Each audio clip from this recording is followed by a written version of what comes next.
Bon. Alors, on peut plus... On peut enchaîner. Vous pouvez enchaîner, messieurs. Alors à vous, Thierry. Je vous en prie. Le plus dissipé de tous. Dites-moi, les derbys de l'Ouest sont toujours difficiles et Nantes en a fait l'expérience à Angers aujourd'hui. Il est très dur de gagner Angers. Il est très dur de gagner Angers, je comprends. Nice avait encaissé 5 buts, Saint-Etienne avait été sévèrement battu aussi à Angers.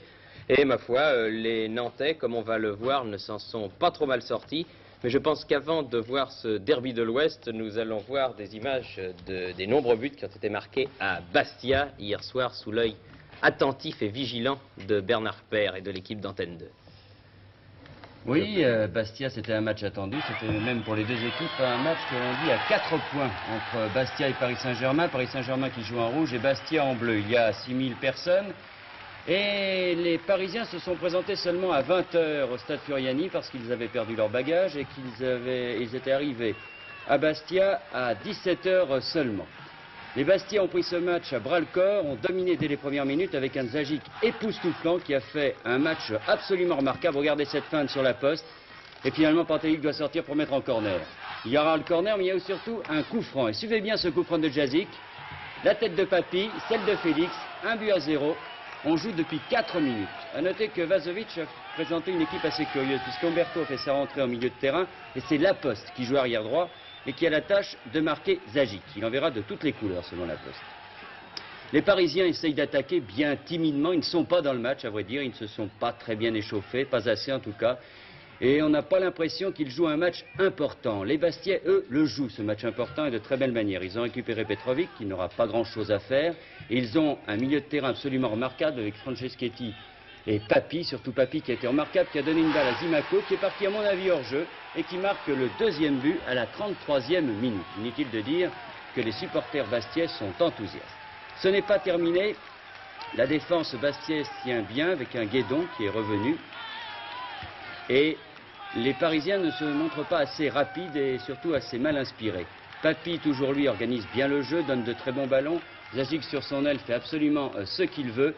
Et il va faire un tir absolument remarquable. Regardez bien, il récupère son ballon, il est tout seul sur l'aile gauche. Et regardez bien la trajectoire de la balle. Félix touche ce ballon, mais il est dans les buts. C'est un troisième but époustouflant. 43e minute, 3-0. C'est la marque à la mi-temps.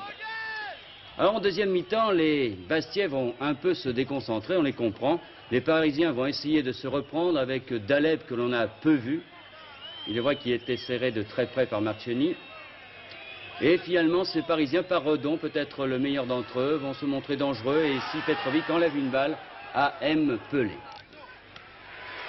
Mais ces Parisiens, encore une fois, ne sont pas dans un bon jour. Et Bastia va même marquer un 4e but alors que M. Kitiagian sera de très loin le plus mauvais de tous les acteurs sur le terrain.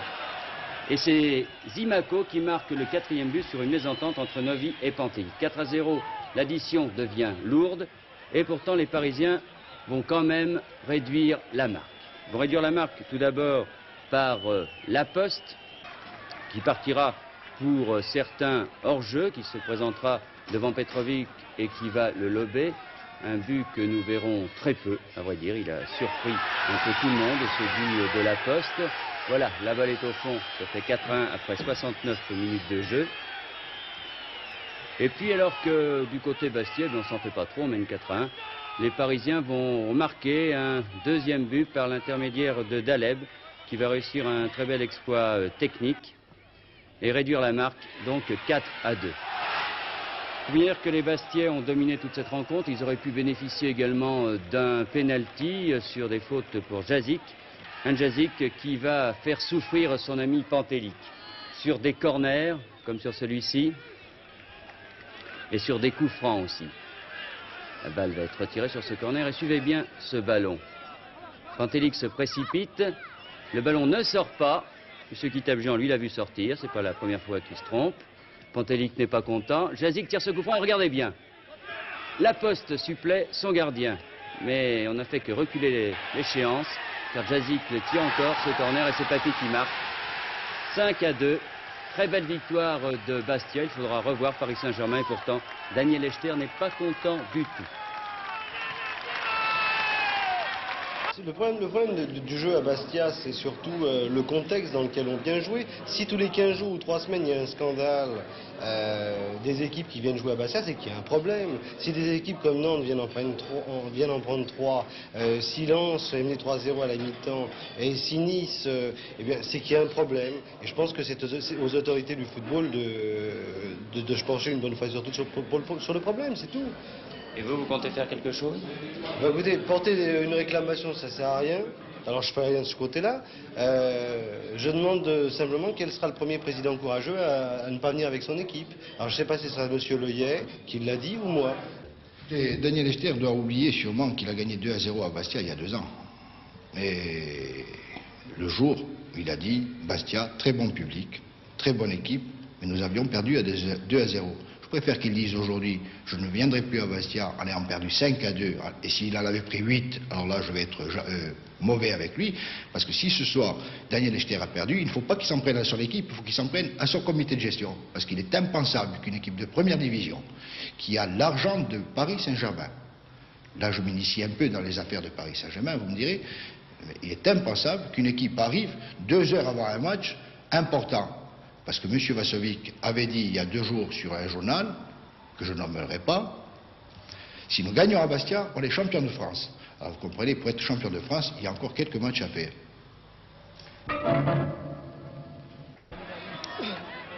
Ils étaient plus de 15 000 à avoir envahi le stade de Jean-Bouin en pleine modernisation pour ce derby de l'Ouest entre le SCO d'Angers en maillot blanc et le leader du championnat de première division, le Football Club de Nantes. Un leader qui allait souffrir pendant la totalité de la partie face à une équipe d'Angers toujours très incisive lorsqu'elle rencontre les leaders, surtout sur sa pelouse.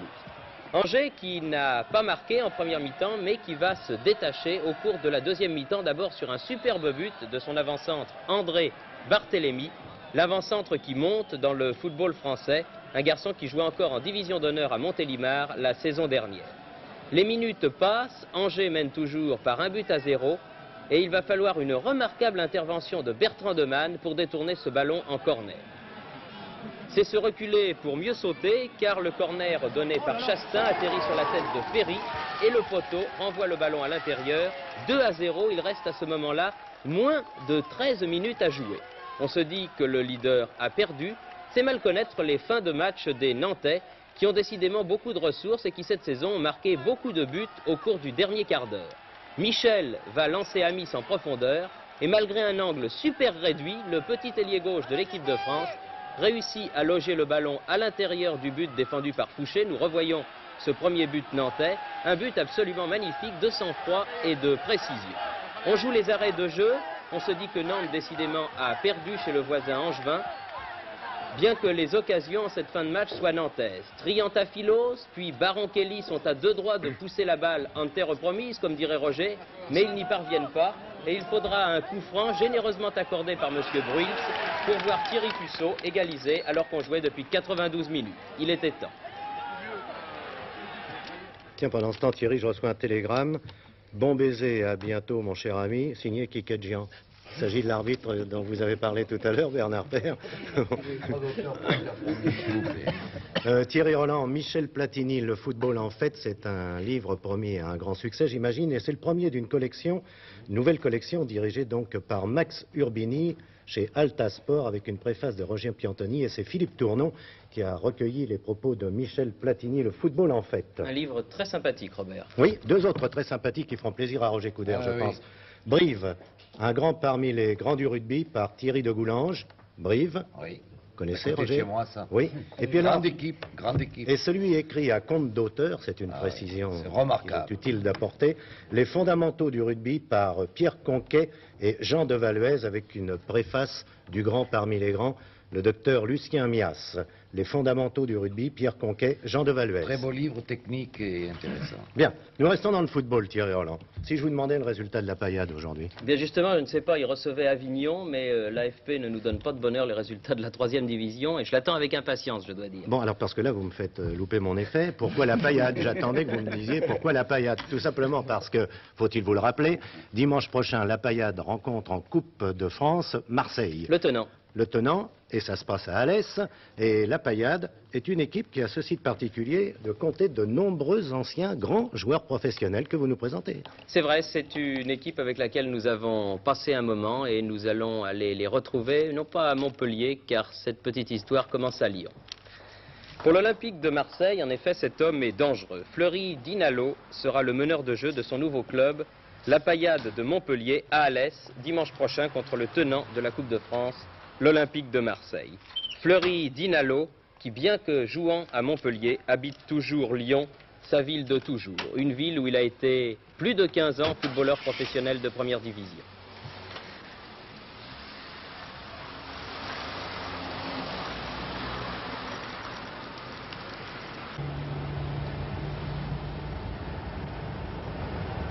Fleury Dinalo, cette route entre Lyon et Montpellier, vous devez commencer à bien la connaître, hein? Ben oui, je fais ça 2 fois par semaine. Le dimanche pour aller jouer et le mardi matin. Et vous restez quand même un petit bout de temps à Montpellier? Ben oui, je pars le mardi matin, je reviens le jeudi soir. Ça fait que je reste 3 jours quand même. Fleury, quel âge avez-vous maintenant? Ben je vais avoir 34 ans le 20 avril. Ça nous rajeunit pas tout ça, hein? Ah bah ouais, ça commence à vieillir. Mais la coupe vous inspire toujours, hein? C'est des bons souvenirs. Bah oui, parce que j'ai gagné 3 fois, j'ai perdu 2 fois en finale. C'est toujours un souvenir. Pour moi, la coupe, c'est pas les matchs comme les autres. Ben voilà, on arrive à la Payade, qui est un quartier de Montpellier tout neuf. Et ce qui est intéressant pour nous, il y a beaucoup de pieds noirs. Sachant que les pieds noirs aiment beaucoup le football, nous avons beaucoup de supporters.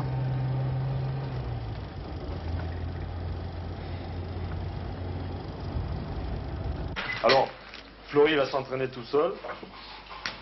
On va faire un échauffement avec ballon. On va faire de la vivacité. Le moment où on va faire de la vivacité, Pierrot, toi tu feras des travails fractionnés sur le terrain. Hein, c'est pour la peine de trouver ta cuisse au bout de 3 jours, ça sert à rien du tout. Hein. Et ensuite on finira par des jeux.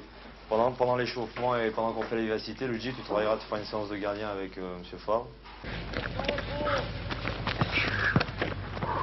L'entraînement de la Payade Montpellier est un entraînement bon enfant, mené tambour battant par Robert Nouzaret, l'entraîneur du club. La pointe des pieds, dans le ballon à bout de bras. Allez, rapidement.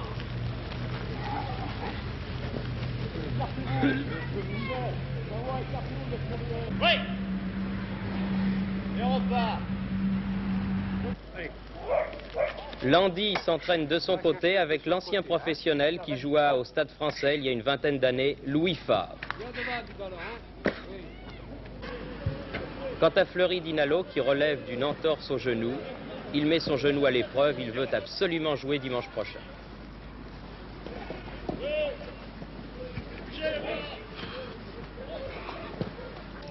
Robert Nouzaret, jeune entraîneur avec de vieux joueurs. Oui, c'est cas de le dire. Mais enfin, je pense que pour un jeune entraîneur, puisque je suis entraîneur depuis 3 ans, j'ai commencé entraîneur-joueur à Orléans avec des plus jeunes joueurs, où j'ai fait un très bon apprentissage, que je continue encore malgré tout, mais avec des vieux joueurs bien entendu, mais je pense que c'est... Pour moi, ils m'ont rendu la tâche beaucoup plus facile que je l'espérais, parce que ce sont des gars très, très consciencieux, qui sont habitués à avoir eu des entraîneurs qui les ont fait travailler sérieusement. Et quoi que puissent en passer certaines personnes, c'est peut-être avec les anciens professionnels et les vieux joueurs qu'on a le plus de satisfaction sur le plan du travail et de la conscience professionnelle. Ce sont des gars avec qui j'ai joué, ce sont des gars avec qui j'ai joué contre aussi. Et je leur ai dit, moi je suis pas là pour vous apprendre à jouer au football, je suis là pour vous apprendre à jouer ensemble au football, pour qu'on s'amuse ensemble sérieusement. Et tout se passe très bien. Mais au travers de ces vieux joueurs, j'espère que certains jeunes vont éclore grâce à eux justement. Vas-y. Et tous les mercredis, l'école de football bat son plein. Ils sont une centaine à venir là et Louis Landy, par exemple, à 36 ans, s'occupe ferme de sa succession. Tu n'as pas mis de crampons, regarde ce qui va t'arriver. Hein. Là.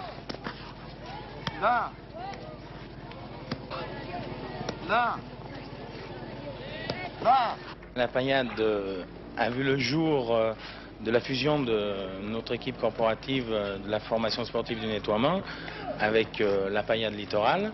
À l'époque, ce club était dans les profondeurs de la division d'honneur. Pour la première année, nous avons réussi avec mon collègue Prouget à sauver le club, c'est-à-dire à le maintenir en division d'honneur. L'année d'après, en faisant venir pas mal de joueurs, nous avons réussi à monter en 3e division. Vous avez fait venir beaucoup d'anciens professionnels, des garçons comme Beton, comme Auger, comme Dinalo, comme Landy. Ça coûte cher de faire venir tous ces garçons? Ils ne viennent pas gratuitement, c'est certain, mais je pense que pour le football à Montpellier, pour le renouveau du football, il était important de taper un grand coup, et la venue de ces ex-professionnels a amené de l'engouement parmi le public, et je pense que nous ne nous trompons pas. Bien entendu, il faut jouer la carte des jeunes, et je pense que notre entraîneur le fait actuellement. Mais je peux vous assurer que nous continuerons, mes collègues et moi, pour que Montpellier ait un jour une grande équipe digne de la ville de Montpellier. Le premier magistrat de la ville, maître François Delmas, est prêt à tout faire de son côté pour aider le nouveau club de la Paillade qui placera à nouveau Montpellier parmi les places fortes du football français.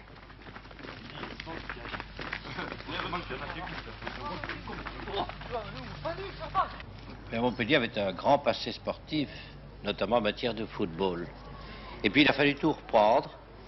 Et je crois que c'est le grand mérite de la Paillade littorale d'avoir tout repris à zéro, en faisant renaître l'amour et la pratique du football dans l'ensemble de la population et principalement dans la jeunesse. Et c'est avec beaucoup de courage et d'une façon peut-être un peu paradoxale et que ce club, contre tous les pronostics qui lui étaient défavorables, il semblait que rien ne devait jouer en sa faveur, est en train de mois en mois et d'année en année de cueillir succès sur succès.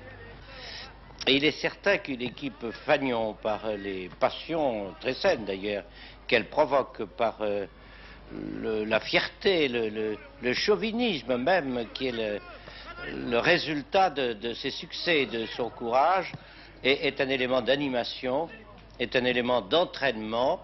Elle fait beaucoup pour le prestige de la ville et elle fait peut-être encore davantage pour généraliser et populariser la pratique du sport dans la population. Voilà, bon vent, la Paillade, ça va bouillir dimanche prochain à Alès contre le tenant, l'Olympique de Marseille. Ils vendront chèrement leur peau, nous Arrêt et les siens. Et comme ils le diront en arrivant devant Marseille, la Paillade, nous voilà. Non, j'aurais pas dû dire ça.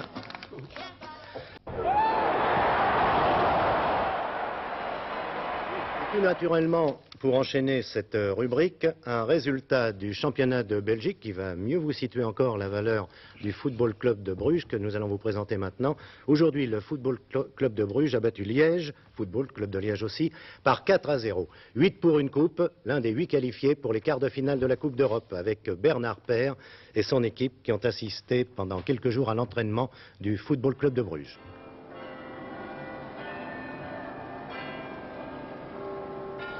Comment parler de Bruges sans employer de superlatifs tant reprochés aux journalistes sportifs? Bruges la belle, Bruges la Venise du Nord, Bruges ville de contes de fées. Voilà tout ce que l'on peut lire et entendre quand on s'intéresse à cette ville riche en monuments et en souvenirs à ne plus savoir qu'en faire.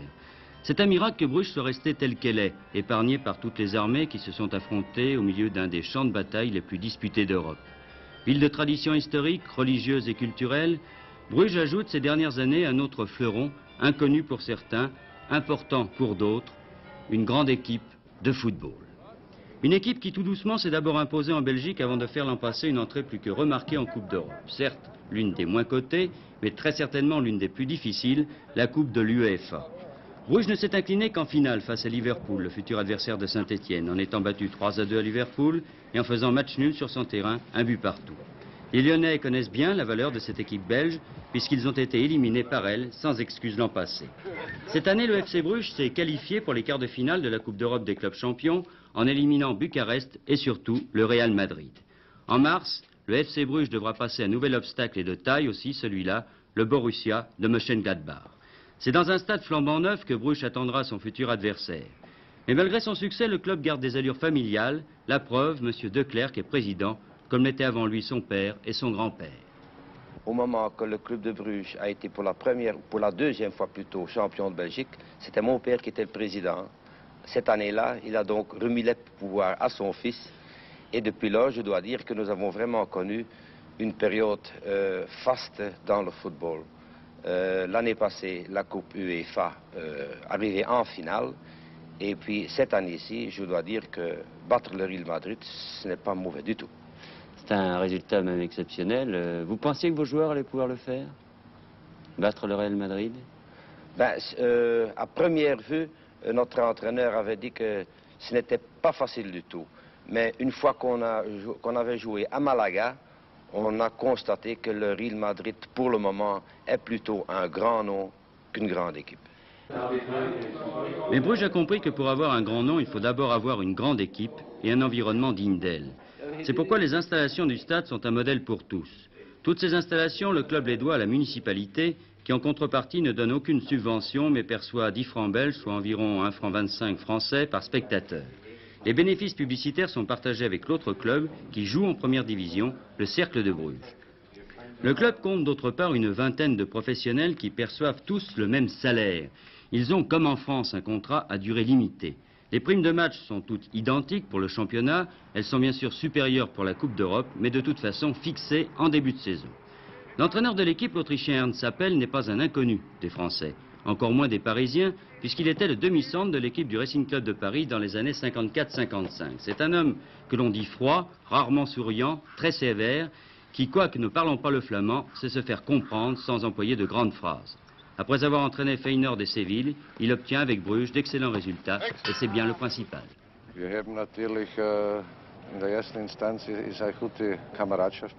La première qualité, c'est qu'il règne dans notre équipe une grande camaraderie. Tous les joueurs sont amis.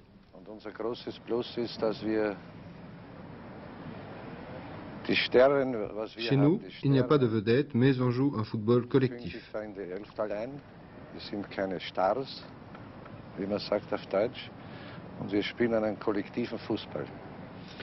Qu'est-ce que vous pensez de Saint-Étienne? Je ne connais pas. Télévisé contre Bayern München. Sie haben unglücklich verloren. Je les ai vus à la télévision devant le Bayern de Munich. Ce sont des joueurs qui sont considérables sur le plan européen.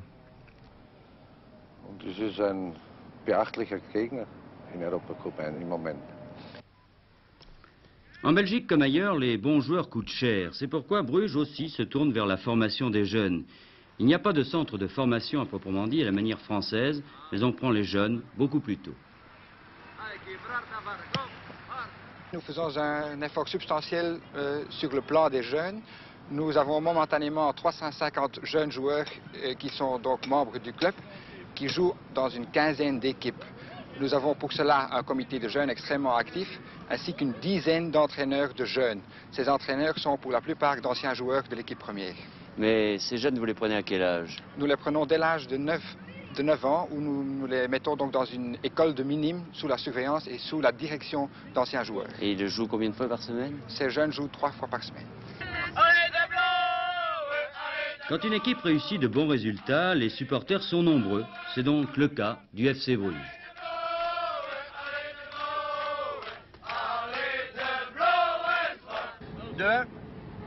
Ces supporters les suivent partout, tout en profitant pour faire des paris qui sont autorisés en Belgique.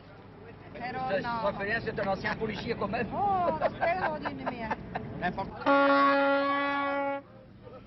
L'année passée, nous avons été à Lyon en 3 cars et un avion. C'était le même cas pour Milan, Rome, Ipswich et Hambourg. Ce jour-là, Bruges se déplaçait à Malines. Les champions de Belgique devaient l'emporter 2-0 sans convaincre. Pourtant, telle qu'elle est, l'équipe est des plus complètes.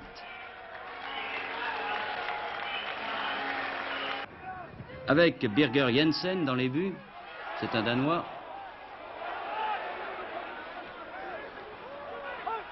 Alphonse Bassions, le capitaine, arrière droit, très offensif. Tout comme Joseph Volders, l'arrière gauche. Dirk Sanders, milieu de terrain également, est un peu à Bruges ce que Sinagel est à Saint-Étienne. Daniel de Kubert a une activité et un gabarit impressionnant. Raoul Lambert, lui, l'avant-centre de l'équipe belge, est le plus connu et toujours aussi dangereux.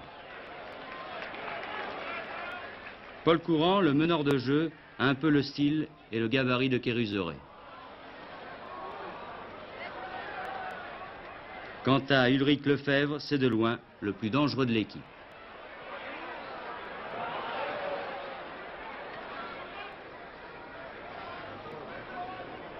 Une équipe sous la direction d'Ernst Happel, une équipe ambitieuse qui compte aller loin, très loin en Coupe d'Europe, malgré Mönchengladbach, mais avec des supporters, quoi qu'il arrive.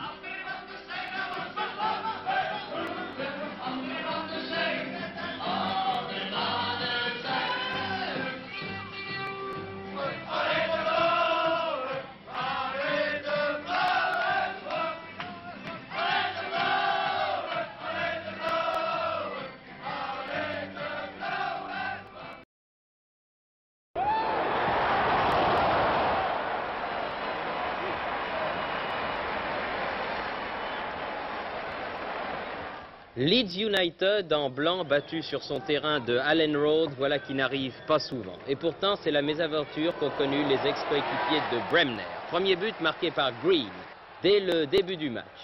Leeds va se reprendre et égaliser de belle manière par son avant-centre Jordan. Un but partout. Mais après cette égalisation, vous allez voir comment on perd un match. Une faute de défense comme on en voit rarement. Et le tout sur un dégagement du gardien. C'est dur. Et voici Liverpool, Saint-Étienne, regardez bien. Liverpool qui concède un premier but assez stupide dès le début de son match contre Birmingham, un contre favorable à l'attaquant Burns et défavorable au gardien Clemens. Keegan dans ses œuvres. Et une faute sur Toshak dans la surface de réparation, c'est le penalty. Transformé par Neal. Tu as vu Kurko, c'est sur la droite. Un but partout. Et un tir de Highway détourné par la tête de Toshak. 2-1. Toujours Liverpool à l'attaque. Encore Keegan. Et toujours Toshak. 3-1. Et je vous demande de regarder tout particulièrement le quatrième et dernier but. Un boulet de canon signé Highway, un homme que Français et Stéphanois devront surveiller. Car ne l'oublions pas, il est irlandais, le Bouillon. Enfin, Anderlecht contre Winterslag. C'est Winterslag qui ouvre la marque par De Vrient sur le terrain même de l'équipe qui se partage la vedette du football belge avec Bruges. Rezenbrink, très intelligemment, donne l'égalisation à Ressel. Un but partout. Dès lors, les Blancs, les joueurs d'Anderlecht vont se promener et marquer 3 nouveaux buts. Le premier par Hahn, l'ex-joueur d'Ajax. Le second par Vercotteren. Après un premier tir repoussé par le gardien de but Aikens. 3-1. Et un quatrième encore par Ressel sur une action à l'origine de laquelle se trouve l'éternel Rezenbrink, le meilleur footballeur européen cette saison avec Keegan. En fin de match, les Rouges, Winterslag, marqueront un deuxième but par Van Voorkum, score final 4-2.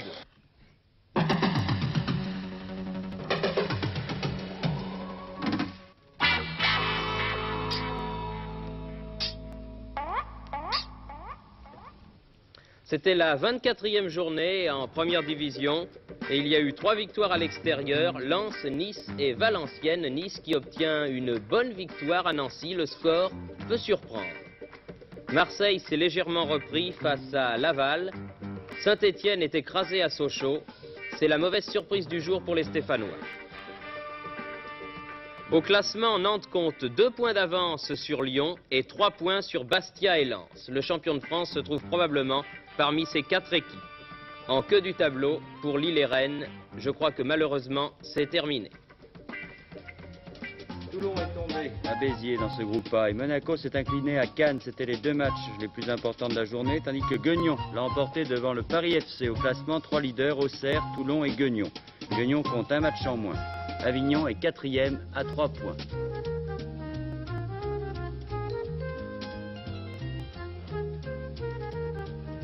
Dans le groupe B, Strasbourg a été sans pitié à Besançon, alors que l'UC continue.